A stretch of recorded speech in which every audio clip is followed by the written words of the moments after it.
Hello everyone, my name is Hanzhong Liu. Today I'm glad to present you our work, Multi-Fingered Tactile Servoing for Grasping Adjustment under Partial Observation. In robotic grasping, grasp planning and grasp execution are two of the hottest topics. Grasp planning helps us find a feasible grasp, usually given the targeting object. Then we get the grasping configurations, including the hand posture and the palm pose relative to the object. Grasp It is one of the popular tools for grasp planning. As shown in the figure, it mainly considers all the feasible contact forces and estimates the grasp quality.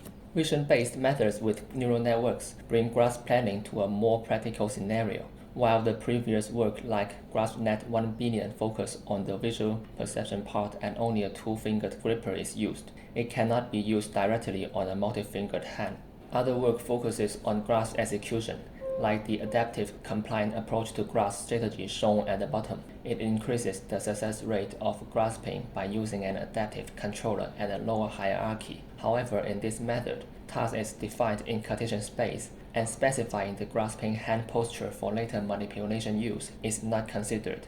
An extremely accurate measurement of joint torque are needed to detect unexpected finger-object contacts. We have summarized three major issues and they motivate our work on grasping adjustment. First is the pose estimation error, which is especially common in vision-based grasping. Because the grasp is planned based on the object pose, the pose estimation error of the object deviates the palm from the right place. Similarly, control deviation also deviates the poses of the palm and the fingers.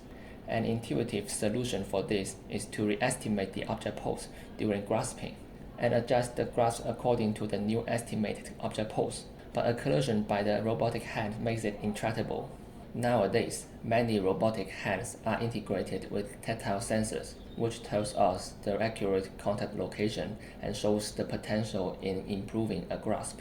Our previous work on tactile servoing investigates the relationship between the motion of the end effector and the tactile feature to move the robot arm to obtain the desired contact status. Here, we investigate how tactile servoing can be used to adjust a grasp on light and also extend it to guide multiple fingers work cooperatively.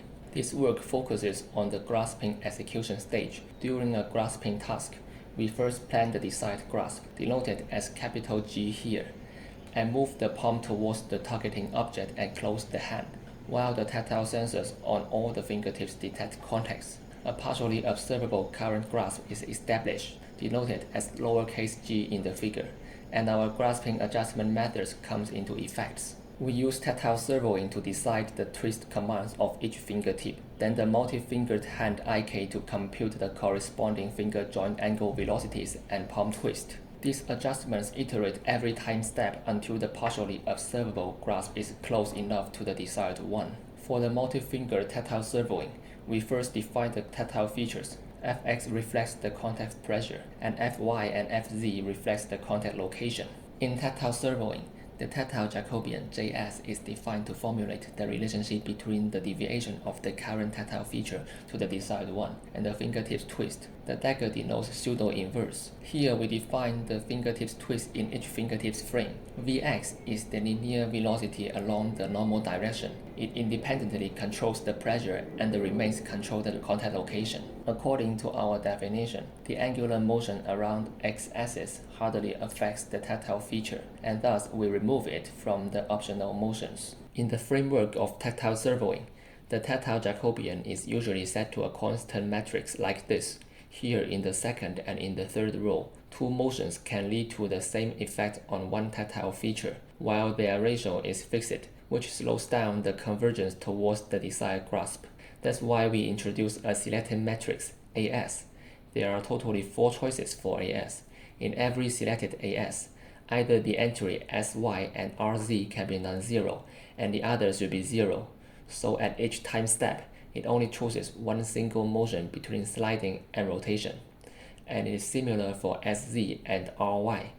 Tactile servoing with the selected method encourages the contact status and hand posture to retrieve the desired grasp. Then multi-fingered IK is used to achieve the fingertips twist. Here we can write the kinematic Jacobian. The block J-palm tells us the fingertips twist brought by the palm twist, and the block with inferior numeral tells the fingertips twist brought by finger joint velocities. We first performed experiment in Mijoko with 3 objects of different shapes and random pose uncertainty.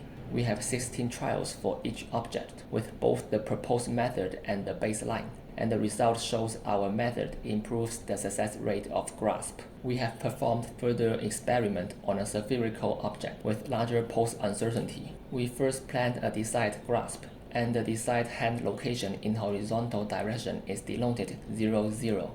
Then 546 different locations are evenly generated for testing. Compared to the baseline, our grasping adjustment achieves success graphs in a larger area, which indicates the grasping adjustment can account for larger pose estimation errors. We also carry out our grasping adjustment in reality, where more uncertainty may be present, and the experimental results have confirmed that the proposed strategy can still work in real world. We've encountered some failures. One of the main causes is that other parts of the hand touch the object prior to the fingertips. Another one is the tactile sensors are insensitive to lightweight objects. We also noticed that undesired palm orientation may occur, which is induced by unrestricted rotation around the contact normal. In our work, we have proposed a grasping adjustment strategy. The experiments show that grasping adjustment can account for larger pose estimation errors. Grasping with adjustment has higher success rate compared with those without adjustment.